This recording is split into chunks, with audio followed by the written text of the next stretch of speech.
All right, so it's Todd Atkins. I'm here with Miguel Adesanya. We're going to do another episode of the MMA Conspiracy Hour. And before we start, I want to thank our sponsor, Live to Fight Design. You can find them on Instagram at Live to Fight Design. If you use my promo code Todd Atkins, you get $20 off your order. This is for fighters who need fight banners or gyms who need gym banners. They do great work there. And we're going to get into the Sean Strickland, Israel Adesanya fight. And also, we're going to kind of close with what happened with this Francis Ngannou Tyson Fury fight, and something that really not many people are talking about, and that was just the complete lack of PFL presence at this press conference. And I think Miguel has some really good stuff to close on there. So, Miguel, first, I wanted to kind of get your initial thoughts on going into the fight with Strickland. I know you had some thoughts on that. We didn't do a show prior, but I kind of want to give you a chance to talk about what you saw heading into it. I got this like a general sense. And I think some people understand. Some people say, I don't know what I'm talking about. More power to you. That's your choice. But I got that sense of Jose Aldo and McGregor. And that was that McGregor was as loose as a goose. And Strickland was just as loose as a goose, happy to be there, playing the mental game at its finest. Even racial games being played there, but not uttering any words that are going to get him banned or anything like that. He got deep into Adesanya's head. Adesanya was uncomfortable the whole fight week leading up. And, you have a chance as a fighter to step in the ring and erase all that with an amazing performance. And Adesanya is once again sort of fallen short when somebody's applied pressure to him. Anderson Silva is the first example of where Adesanya should have won that fight. But he didn't seem to even try because of the gravity of facing a legend, maybe, and he was young and things. But here's another one. The other guy got into his head and won the fight before the fight happened. Strickland deserves my hats off from the very beginning. Yeah, and I want to ask you, why do you think that was? Because this fight, I know you're kind of comparing it to McGregor-Aldo, but it wasn't the magnitude of the two. Strickland wasn't an Aldo or McGregor type opponent. I think that, again, let's focus on Strickland. Strickland's mind game is what won him the fight. Obviously, he's a good, skilled fighter that executed his game plan. He knows what works for him in the ring and stuff. But his mind games are what won him this fight. So start with the fact that first of all, the odds were ridiculous. Ngannou's got more of a chance at beating Tyson Fury than Strickland has against Adesanya if you look at the odds. And that's ridiculous. That's absolutely. So the odds were ridiculous, and Strickland played the underdog role just fine. It's very motivating to be looked at in that level. A lot of the questions for Adesanya that really put him he's not able to handle them well and put him in a bad spot. The mind game was even played by the reporters.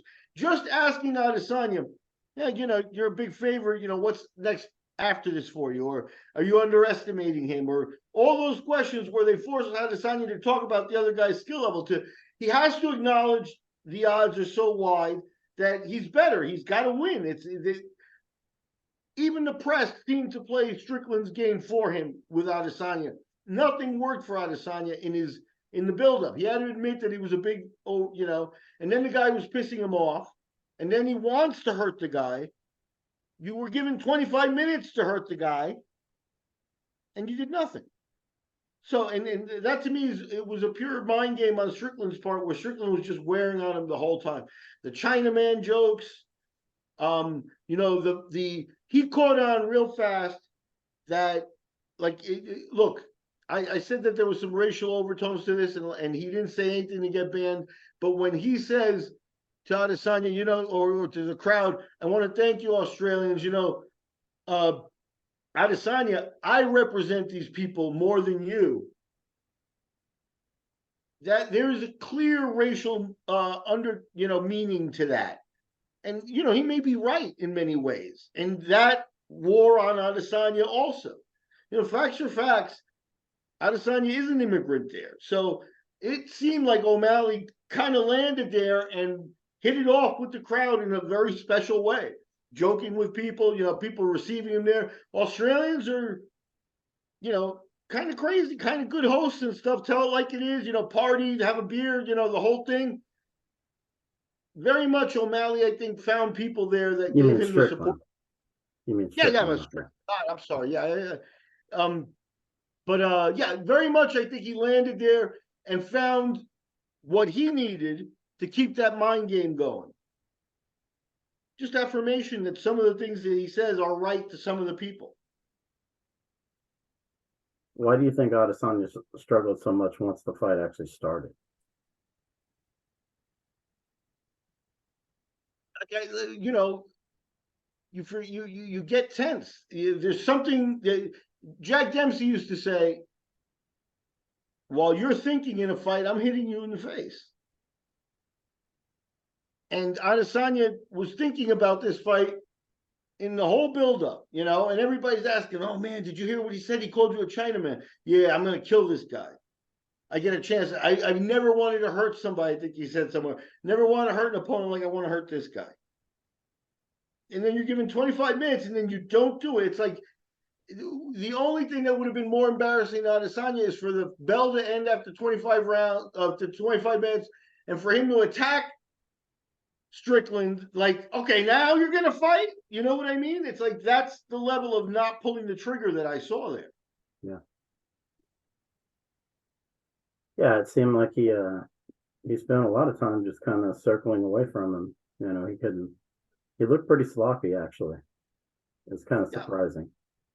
Yeah, I think at this point that Strickland turned the tables on him, and whatever the odds were or whatever, Adesanya needs to be a front runner without a lot of pressure in order to perform.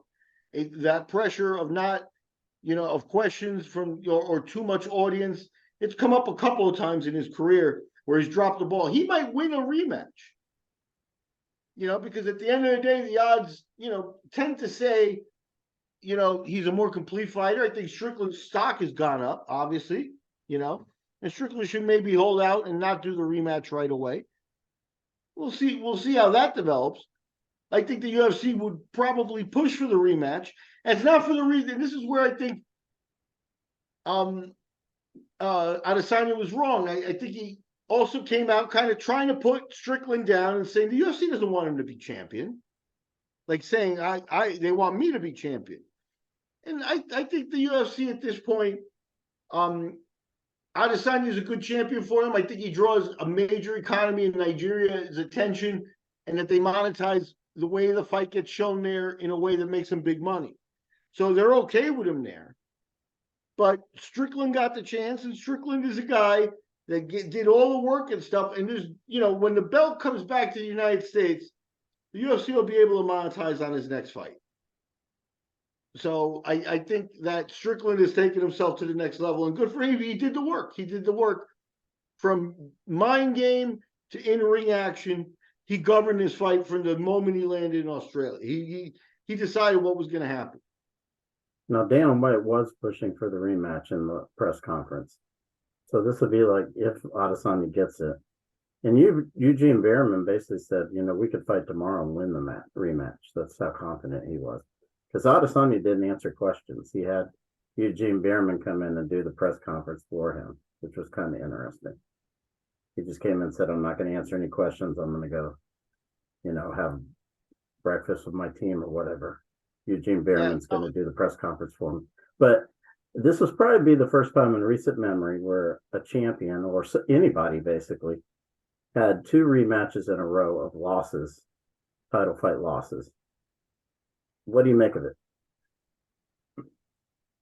I may have hit the nail on the head when I talked about you can tell when a fighter has an ethnic background, like McGregor, for example.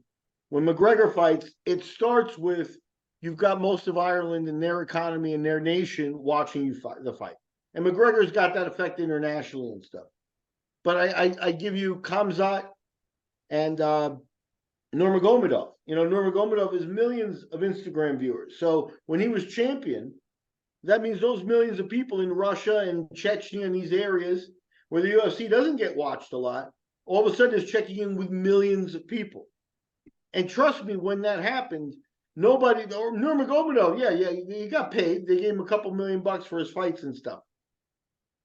But no one really knows how the monetization goes when all of a sudden Chechnya, I don't know how many people live there, but if you count Russia, let's just talk about Russia, because Chechnya is part of Russia. And Nurmagomedov is a Russian in terms of, like, I know he's ethnic Chechnyan and not Slavic Russian, but you're talking about Russia, a major world economy, more than 100 million people. Now the UFC is watched by maybe 1 million or 2 people there. Now you insert Khamzat or Nurmagomedov or one of those guys flying the Russian flag, but also with the ethnic, everybody in the South is watching there. Now you need your TV channel in Russia to show. Moscow and St. Petersburg are okay, but now I need to show it in Kazan as well and all over Chechnya, and it just becomes a different ballgame. And when that happens, what the lawsuit says against the UFC is, Nurmagomedov got a bump. So he went from making 300,000 and 300,000 to now making 5 million for his next fight. So Nurmagomedov's really got nothing to say because he just took such a big raise. So a raise that's so out of proportion to what, a guy working 9 to 5 and he gets his annual raises, that there really is nobody wants to hear him complain. I just got 5 million, but I'm being underpaid. But that is probably the case in the way the UFC is monetized back in its country. Yeah, give him 5 million so he doesn't say anything. How much should they take home? And repeat this with Adesanya in Nigeria. Nigeria is one of the major economies on the African continent. Cameroon is not. I wonder how much that played into their decision of keeping Adesanya so close and enjoying him with the belt and letting Ngannou, a heavyweight champion, go. Is it that the same thing happens in Nigeria? Nigerians watch an average UFC like, a certain percentage of the population. But now Adesanya is in the main event, and 30% of that country sits to watch the fight. Again, I don't think the adjustment for Adesanya's paychecks, I think the UFC monetizes a lot of money on their foreign fighters and their foreign guys. McGregor, the Russians, Adesanya, there are other pockets of people that I think this is a spot where they're keeping a gross amount of the profits.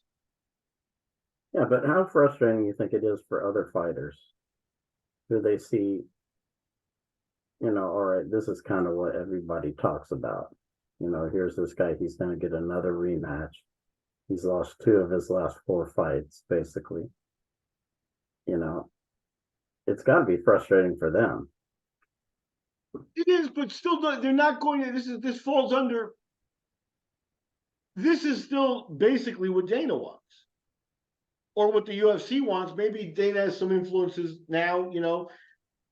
Endeavor probably wants to make the most money than anybody else. That they have in common with Dana, of running a non-charity, as they say. So, yeah, but at the end of the day, the decisions, Dana's the one who has the orthodoxy of saying, no, this is the way it is. And he's, can talk his way to a clear path. And very few people can, we still haven't seen anybody who says an alternate path and say, didn't Pereira beat O'Malley? No, you mean Strickland. You keep saying O'Malley, but I'm sorry. Pereira beat Strickland in the first fight. They had a rematch. Pereira beat Adesanya in the first fight. Then they had a rematch. Adesanya knocked out Pereira in the second fight. So now you have Adesanya loses to Strickland first fight. Now, yeah. But Pereira has a win over Strickland. So Pereira, as a former champion, also has some type of case for a rematch as well. Hey, I beat the champion. I want a shot at him. Let's mix it up. Let's do something different. I've already fought Adesanya a dozen times. So Pereira has a case. And, he's a Brazilian. They have a lot of Brazilians. But he moved up in weight already. So he's kind of out of it. Now that Strickland is the belt, we'll see how long that move up takes. He would have to consider putting his name in the mix and getting more money as a title shot. Maybe, maybe not. Who else has a case in the middleweight division? Duplessis for sure. Yeah, and that's a problem in that Duplessis and O'Malley are almost, both tailor-made foils for Adesanya. Whereas, Drew Beckus and Strickland. You keep saying O'Malley. I think you get them yeah, mixed up. I apologize. I took a shot to the head last night, and I'm a little, my wires are crossed. But I apologize for it. I've been Strickland every single time in this podcast, and I mean it here too. Strickland Duplessis, I think, won't move the needle as much as Adesanya against either of those guys again. That's what I think. White obviously has an instinct for knowing what's going to move the needle and how they're going to move it, and that's another reason. I think the job is easier for them in marketing with Adesanya there. He's got the long time history, and you can generate, just like O'Malley rode a little bit of a wave of anti-Adesanya sentiment. Got into him like, hey, we're fighting in your house. It doesn't feel like your house. I'm getting a lot of support from these people, et cetera, et cetera, et cetera. Duplessis might be able to play some of that as well. And you have the racial tension there and stuff like that. O'Malley and Duplessis is basically, not as big a needle mover. The angst between the two isn't there. They'll probably respect each other. Do you think that Strickland should try to avoid rematching Adesanya first? Maybe he should try to do something else if he has his way. To be honest with you, I think Strickland should just make a decision on that and just go with it. His instincts have been very good, getting himself into the title shot, talking his way through it, and owning the mind games here. If he thinks he can beat Adesanya again, he wants to do it again, let him do it. But if he does say, no, let's give somebody else a chance, I'd like to see Strickland's voice get listened to a little bit. I think he's earned it because I think he was a major underdog. And like I said, he won from the moment he arrived down there. And it was kind of clear in all the build-up and everything like that. And it was a masterful performance. So I think we are right to honor that. And I think there is a certain bit of Adesanya's polarizing, just like the things that Strickland bought, painting toenails and this and that, and the Goku drawings. It's not for everybody. And so maybe it's time that Adesanya and how much he moves the needle in Africa and how much money you take in isn't the deciding factor here. Maybe it's time to let him take a back spot for a little bit. Didn't ostensibly Khamzat move up to this weight division? Are we going to get a chance to see him again? Maybe they need to do an event again in the UAE in order for us to see him, or maybe they're just not going to use Russians anymore. I don't. Who knows? He's going to fight Paulo Costa in Abu Dhabi. That's already done. Okay, yeah. So it's been a while. That's all I'm saying. And if Khamzat beats Costa, throw his name into the mix too. Oh, for sure. And Khamzat, oddly here, even though style-wise and even ethnically they're completely different, he makes an adequate replacement for Adesanya, if my theory is correct, that Nigeria opens up and moves the needle when a Nigerian fights, so they monetize that. Khamzat will replace that with his people, and he's got an equally powerful following. So in many ways, Khamzat may signal the end of the Adesanya era. Now, this is something I'm really excited to get into, which surprisingly I'm not seeing many people talk about, and that is this Fury Ngannou press conference. I see a lot of people talking about, but not what we're going to get into, and that is the complete lack of PFL presence at this press conference. This is something we were looking out for because we've been talking a lot about this PFL Bellator sale which I broke a long time ago, 4 months or so ago. And Miguel's been paying a lot of attention to what PFL's been doing. And I just want you to kind of get into, what happened, obviously UFC never would have allowed this to happen. Bob Arum talked about the UFC. Tyson Fury mentioned the UFC. There was zero mention of PFL, no sign of PFL, promoters or otherwise. Francis Ngannou didn't mention the PFL. So I just want to let you kind of get into this, and I'm going to let you roll with it. Yeah, look, I can be very arrogant and put down the PFL, and I have in here. But let's just start with that this looks like a major ball drop. And it also on the part of reporters, MMA reporters, if these even exist. I mean, I know we have Todd. I don't consider myself a reporter, but I saw a live stream coming up for Tyson Fury and Ngannou. And I sat and I waited, 40 minutes for the black screen and the stream to start. No other reporter seems to have done that. And then I got to watch like a red carpet where a couple of British, Carl Frampton I recognized, and I think they interviewed like Joe Joyce and a few people that are there, in Saudi making it the event that it is. The setting of the red carpet equivalent, a beautiful backdrop with logos and things like that. No sign of the PFL logo. The Bob Arum Top Rank logo was absolutely there. And, Ngannou stopped and talked. His English, he's never going to be like a rah-rah guy, but his English has come along and he held his own. And he is an intimidating guy, and he fits the role of heavyweight and champion stuff, and he carries himself well. But there's no real huge sound bites coming from him. Tyson Fury walks out, and then after an hour and a half, they actually sit down for the 40-minute press conference with, the podium in the middle and the guy sitting at the table facing the audience. Now, watch this. Tyson Fury is up there. And who accompanied Tyson Fury? Tyson Fury was accompanied by Frank Warren and Bob Arum, his two promoters. Francis Ngannou was accompanied by his longtime advisor. This is an absolute ball drop. I didn't see the longtime advisor of Ngannou is obviously nowhere near as well known as Frank Warren or Bob Arum. Markel? Was that who that was? Was it Markel?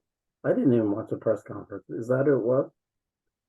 I believe they gave his name. I haven't followed it, but because it's a long time guy, I'm sure that Ngannou people know him and stuff. But it doesn't matter because nothing he says is going to be recognized the way Bob Arum or Frank Warren's are going to be recognized with their gravitas. Ngannou should have been accompanied by Don Davis, at the very least by Ray Sefo. That's the only way this press conference should have been presented.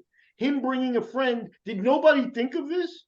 Hey, how do we get the PFL here? Because when Bob Arum was asked about Ngannou, he talked about him being a UFC fighter. Again, the PFL, not mentioned. Ngannou didn't have the wherewithal to say, hey, Bob, the UFC's long ago, I'm a PFL guy now.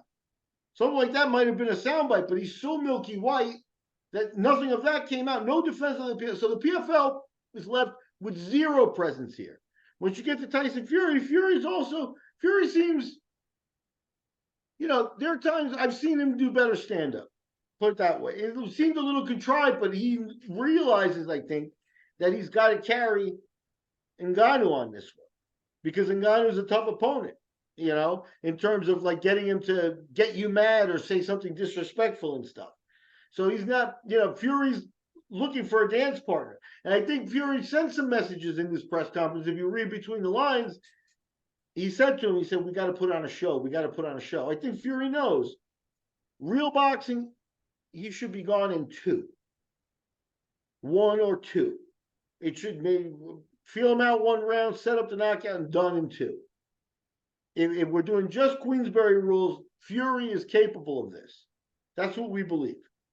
So any extension of that is Fury carrying his opponent. And I think if you listen to the words that he used in the press conference about putting on a show and stuff like that, I think that's exactly the message that was sent here. We're watching theater.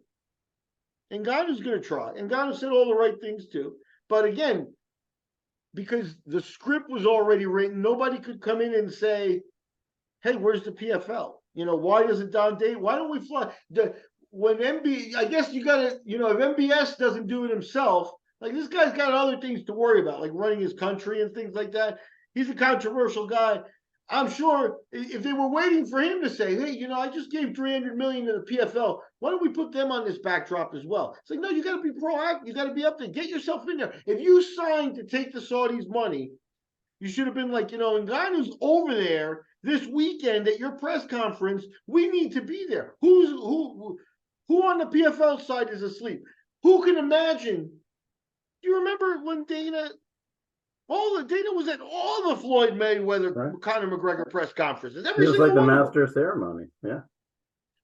So a major ball drop because the Fury and Ngannou press conference in Saudi Arabia was presented like I said, like a red carpet, like a beyond fighting kind of experience kind of thing. They call it, I forget what they call it, but there's a seasonal, like every winter since 2019, they invest in and this is their major investment in terms of a sporting opportunity for this season coming up in 2023. And the PFL is out there, their guy is working with them, and nobody thought, why don't we put a freaking PFL lapel pin on Ngannou? Something, not a mention. Again, Bob Arum is 114 years old. So if he had said, UFC fighter during his talk and stuff, but Ngannou had been very clear that he's with the PFL now and he's going back to the PFL. And when they talk about, this is the thing is I think I'd have to go back, but I know Tyson Fury never said PFL. Did he say I'll fight? I think he said I'll fight you in a cage. He didn't say I'll fight you in the UFC, at least. Yeah. But when he's challenging him, I'll beat you in a cage 100%. He said, I'll beat you in a cage 100% in the press conferences. Tyson's getting into the flow of his talk. And Ngannou said nothing. Ngannou should have been like, all right, MF, we fight in October. I'll meet you in February in the PFL cage. Do something. There's nobody working the creative end there. It's kind of embarrassing. Do you think maybe the promoter or Bob Arum said, look, you guys aren't going to mention the PFL. They didn't pay me XYZ, and there's going to be no mention of them. I like I said, I think Bob Arum is representing Tyson Fury, and I wonder who's representing Ngannou. And that's the problem. So Bob Arum might have said this, that, or the other thing. At the end of the day, this is more than a boxing match. This is a showcase for the Saudi Arabian experience of, right. entertainment and things like that. Make no mistake about it. In that press conference, almost every single player that got a moment on the mic took a moment to thank the Minister of Entertainment, who's probably a family member of the royal, in the royal family, a cousin or, a close family member, because he's in a high position. They're putting emphasis on themselves as a destination for people to go to. So this minister, they thanked him at every turn.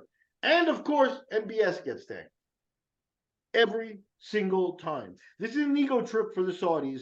If you play that, Don Davis somebody should have said, you just gave $300 million to the PFL, or they're asking for $300 million here as part of, an investment fund where we're giving this. So could we redo your backdrop and put their logo in there? MBS says, yeah, do it. Bob Arum will stop nothing. Yeah. And we've come around a long way, which is pretty incredible. In terms of MBS, I'm not enamored with the deal because I find him to be extremely controversial, and also I find him to be kind of volatile. Like I don't think he's settling down much. I think he's coming into his own as the richest man in the world. Who knows how that plays out? You know what I mean? But Bob Arum was sitting there, a Jew, in Saudi Arabia. So there has been change that things have led there and stuff like that. So I think, Bob also had to realize, I'm going to Saudi Arabia. I don't think, Bob Arum, circa 1970 something, ever imagined he'd be doing that press conference. So again, with Bob is representing Tyson Fury. Who's representing the entire event? It was in the MBS's best interest to put the PFL on the logo, especially if he's giving them money. But his entity is too big. So the seed needed to come. But there's no way you go to the Saudi end of the presentation and go, can we get some PFL presence there? And they think it's a bad idea.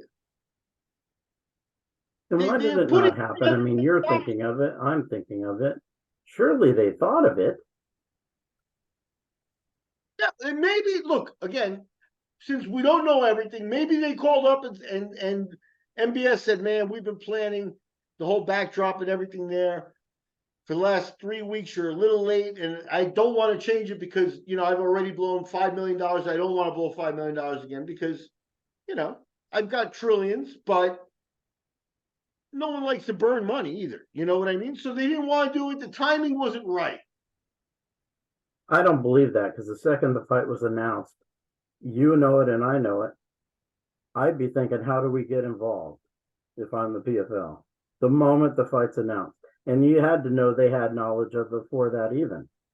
They knew the fight was going to get announced before that. So the second they knew, it had to be spinning in their head. How do we get involved? How quickly can we get involved and how much? No, not only that, I'll go even a step further. So they're all of a sudden they're like, well, we've got Ngannou. What's going on today? Oh, Ngannou signed to fight Tyson Fury. The press conference. Oh, no, they should have been there in the buildup, in the signing, and the announcement of the fight. Yep. They should have been there already as representatives of Ngannou.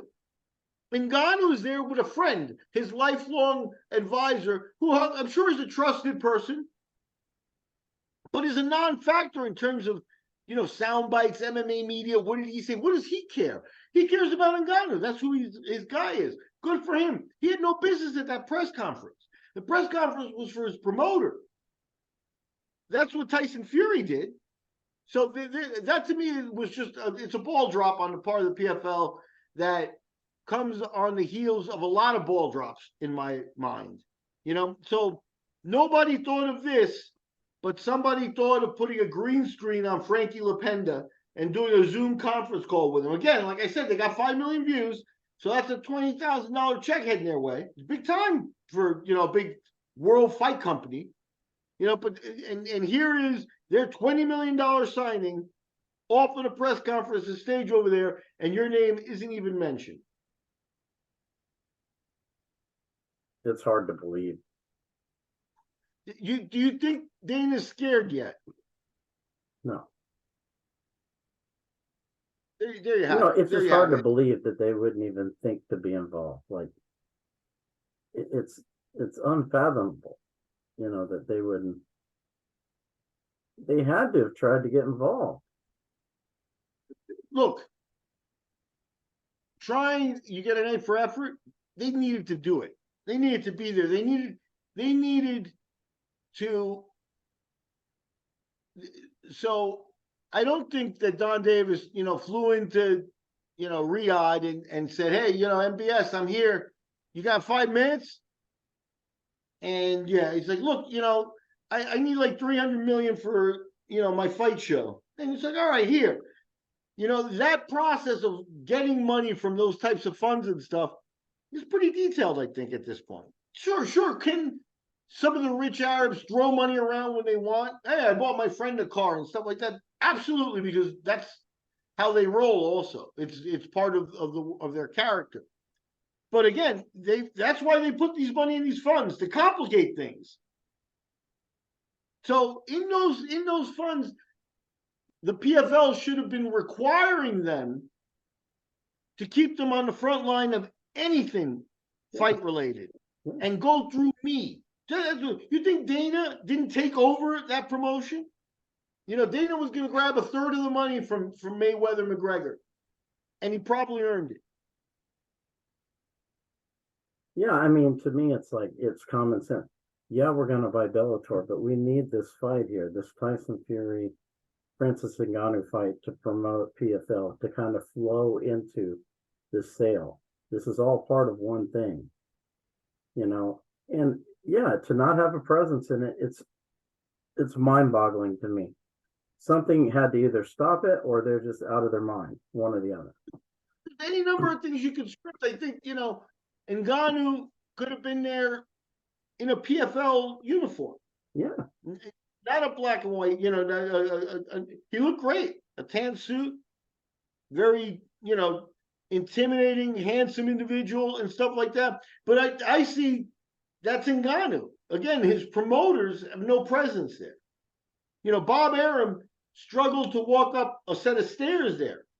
He's 90 years old. But he made it up those stairs. Don Davis couldn't even get to it. It's hard for me to believe that Don Davis was in Saudi Arabia and he couldn't get in there. Like, it's like, well, no, we got no room for you. We didn't put aside something. Make your presence felt. Make your presence felt. If you have to, in this case, like I said, if you go to MBS and tell them, look, this company here, we're donating $300 million to from our fund. Put the logo up. Can we get the logo up there? How can he say, nah, let's not do the logo? Of course he can. And that man will move him out. He'll have the whole thing redone in 24 hours if he says it. Mm-hmm. So you got to be pushy. Dana would have knocked on his door if they had been trying to box him out until he got the big guys okay. Don't talk to middleman. I talked to my guy and they said, no, the backdrop is done. Is that what Don Davis's excuse is going to be? Or did he actually not think about it? That's the question. Either way, not a good sign. Yeah, I think it's a great thing to end on. I'm going to let you kind of talk about the Wet Nose Project. And for everyone, this is the dog rescue that Miguel's been working at. And we have a link in the show notes for a GoFundMe that we've been trying to raise some money for this. So Miguel, I'm going to let you talk about that. Yeah, I'll send you Ashley's, and Ashley's the owner of the Wet Nose Project, my boss. I'll send you her Facebook. You know, we've been going since 2019, and I think she's got 75 animals that, you know, that are in the shelter area at this point. And you know, the situation for animals on a worldwide level is getting worse, not better. You know, just like, I guess, people's lives and things.